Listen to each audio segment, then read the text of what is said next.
Sobat Investasi, kembali lagi dan kita di podcast Ngopi KSPM di BUPR.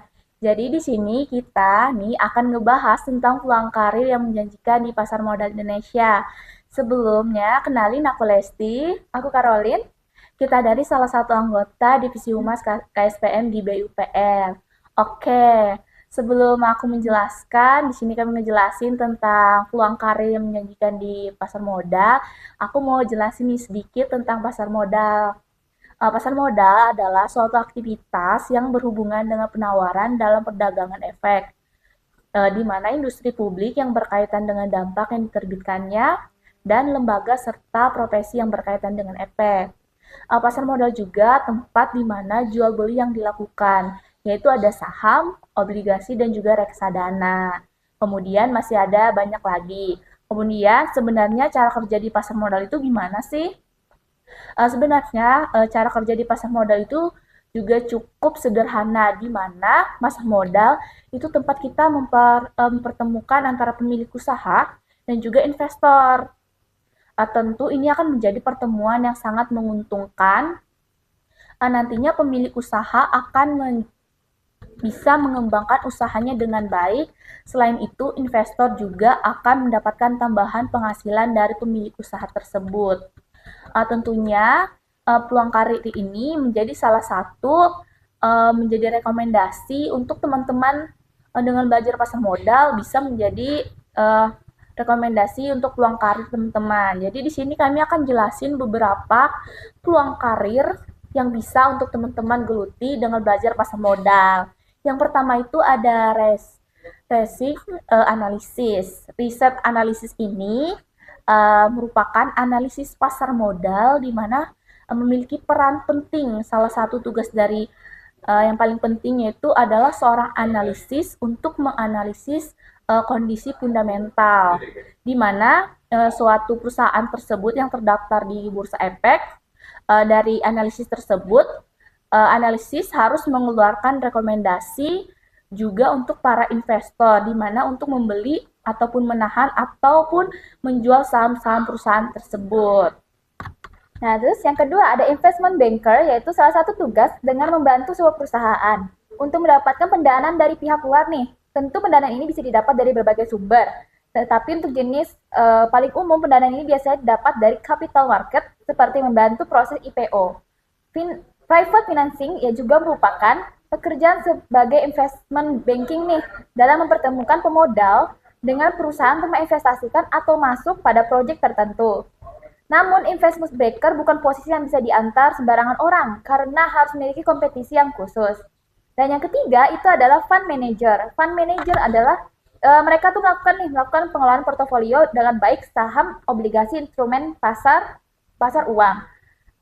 Ke dalam satu wadah yang dikenal dengan reksadana nih. Perkembangan produk seperti reksadana terus bertumbuh karena pada fund manager harus kreatif membuat produk yang diterima oleh pasar atau diterima oleh para investor. Tapi namun perlu diingat juga ada banyak sertifikasi pasar modal yang perlu dimiliki untuk berkarir di pasar modal. Contohnya nih, seperti sertifikasi manajemen risiko, kepatuhan, dan lain-lainnya. Jika ingin dapatkan sertifikasi tersebut, bisa didapatkan melalui lembaga sertifikasi profesi pasar modal atau disingkat dengan LSPPM. Oke, yang keempat, ada market analysis, di mana dalam market analysis ini sendiri di industri keuangan dibutuhkan seseorang yang bisa meneliti pasar saham untuk mengidentifikasi tren pasar. Seorang market analysis juga dituntut nih untuk mengumpulkan data yang terkait harga saham, di mana penawaran umumnya pedana dan struktur ekuitas.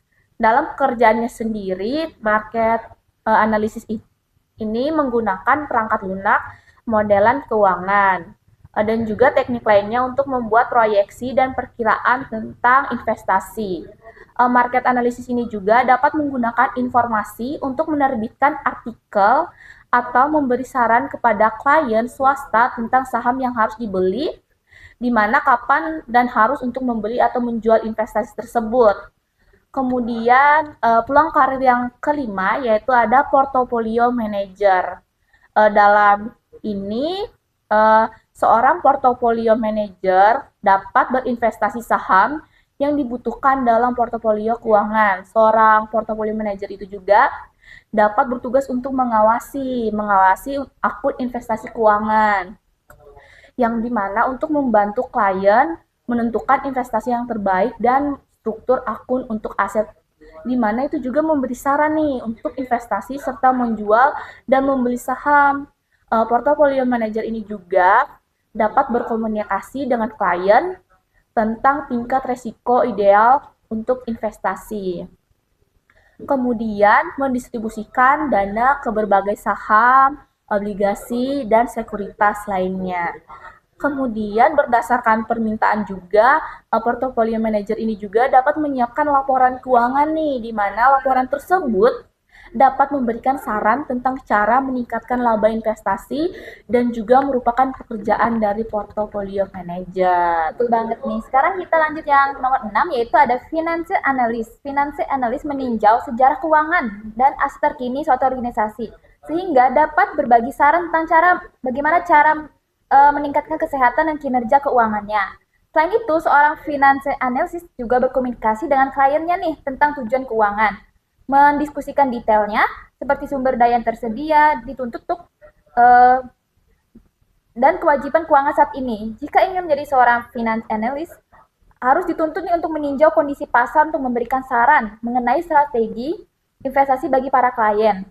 Pekerjaan lainnya seperti membuat laporan, melacak metrik keuangan, dan memberikan informasi terkini kepada pemimpin perusahaan tentang kemajuan keuangan juga menjadi tugas finance analyst.